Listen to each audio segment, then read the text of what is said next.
සුබ දවසක් කියලා පිළිගන්නවා 2025 වරහන් 2026 අපොස සාමාන්‍ය පෙළ විභාගයේ ලියලා මේ වෙති ප්‍රතිඵල අපේක්ෂාවෙන් ඉන්න නංගිලා මයිලා සියලුම දෙනාම නංගිලා මල්ලා මම වැඩි කතා නැතුව මේ වීඩියෝ එකට කෙලින්ම යන්නම් මොකද ඔයාලා ගොඩක් අහපු ප්‍රශ්නයකට තමයි මේකෙන් පිළිතුරු මම දෙන්න හදන්නේ. ඔයාලට මතකද මම මේ වීඩියෝ එකට කලින් ආපු වීඩියෝ එකේදී පෙන්නුවා මගේ වීඩියෝස් බලන නංගි කෙනෙක් කො මල්ලි කෙනෙක් මට මෙන්න මේකේ වෙලා තිබ්බා කියලා. මෙන්න මේ විදිහට යා Google එකේ ගිහලා සර්ච් කරලා 2026 O level results release date කියලා. එතකොට යාට ඇවිල්ලා තියෙන්නේ මෙන්න මේ තොරතුරු. මේකේ තියෙන්නේ මැයි 5 වෙනිදායි මැයි 22 වෙනිදායි අතරදී මේ ප්‍රතිඵලයෙන් නිකුත් වෙනවා කියලා.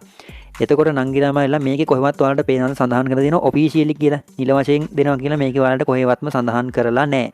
එතකොට මම දැන් ඔයාලට මේ වෙලාවේදී දැන් ගිහිල්ලා පෙන්නන්නම් Google එකේ ඕකම සර්ච් කරලා පොඩ්ඩක් ඉන්න මම ඔයාලට පෙන්නන්නම්. මෙන්න මේ විදිහට ගිහිල්ලා සර්ච් කරාන් පස්සේ ඔයාලට මේ මෙතන බලා ගන්න පුළුවන් වෙයි මේ year එකත් එක්ක O level examination released in Sri Lanka are accepted to be officially released කියලා මැයි මාසේ අගභාගයෙන් පස්සේ කියලා ඔයාලට මෙතන කියලා තියෙනවා. ඕනනම් මේක සිංහලෙන් translate කරලත් ඔයාලට බලා ගන්න පුළුවන්. ඕනනම් මම එකක් කරලා පෙන්නන්න පොඩ්ඩකින්. සිංහලෙන් translate කරලා තමයි නංගිලාමල්ලා ඔය තියෙන්නේ. ඔයාලට මෙතන පේන්නේ ඇති අපොස සාමාන්‍ය පෙළ විභාගයේ 2026 මැයි අගභාගයෙන් පසුව නිල වශයෙන් නිකුත් කිරීමට අපේක්ෂා කෙරේ කියලා මෙතනදී ඔයාලට දීලා තියෙනවා. ඔයාලට මතක නම් ඔයාලා කලින් මේක සර්ච් කරලා තිබ්බට ඒකේ කොහෙවත් තිබුණේ නැහැ නිල වශයෙන් මෙතන ප්‍රතිඵල නිකුත් කරනවා කියලා. ඕනනම් ඔයාලට ස්ක්‍රීන්ෂොට්ස් එහෙම තියෙනවා නම් ඔයාලට බලන්න පුළුවන්.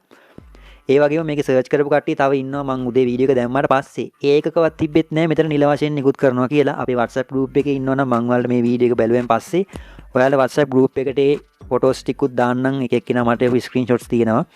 ඒවත් දාන්නම්. ඒතකොට ඔයාලා මේකත් එක්ක බලන්න මෙතන කියලා තියෙනවා නිල වශයෙන් නිකුත් කරන්නේ මැයි අගභාගයෙන් පසුව කියලා.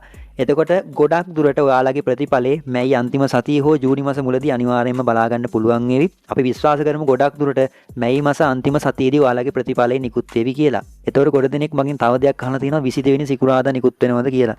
ඉතින් දැන් මේ නිවුස් එකෙන් පස්සේ ඔයාලට පොඩ්ඩක් විශ්වාසයක් ඇති වෙනව නේද නංගිලාමල්ලා ඔයාලගේ ප්‍රතිඵලය කවදා වගේ නිකුත් වෙයිද කියලා. අගභාගයේදී කියන්නේ 22 වෙනිදා නිකුත් වෙන්න හැකියාවක් නැහැ. අගභාගය කියන්නේ අගභාගයනේ කියන්නේ අන්තිම සතියේ. අන්තිම සතිය හෝ ජූනි මුල් සතියේදී ඔයාලගේ ප්‍රතිඵලය අනිවාර්යයෙන්ම ලැබෙවි. ජූනි මුල් සතියෙන් එහාට නම් කොහොමවත් ඕක යන්නේ නැහැ. ඒක නම් 100%ක් හැමෝටම විශ්වාසයිනේ. ඒතකොට නංගිලාමල්ලා ඔයාලට දැන් ගිහිල්ලා මේක Google එකේ සර්ච් කරත් මේක මේ විදිහටම බලා ගන්න පුළුවන් වේවි.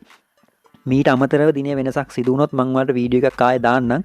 දැනට ඔයාලා විශ්වාසය තියාගන්න මැයි මාසේ අන්තිම සතිය තමයි ඔයාලගේ ප්‍රතිඵලෙ නිකුත් වෙන්නේ කියලා ඔන්න කට්ටිය මගෙන් අහලා තිබ්බ අනුමාන කරලා දවසක් දෙන්න බැරිද අයියේ කියලා.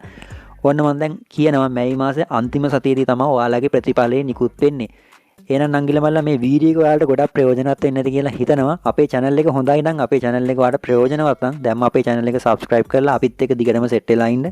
මේ වගේ වටින දේවල් මම ඔයාලට ඉදිරියටත් ගේන්න බලාපොරොත්තු වෙනවා. අදට මේ වීඩියෝ එක නවත්තනවා. අදට ගිහිල්ලා නම් ඔයාලා හැමෝටම ජය වේවා.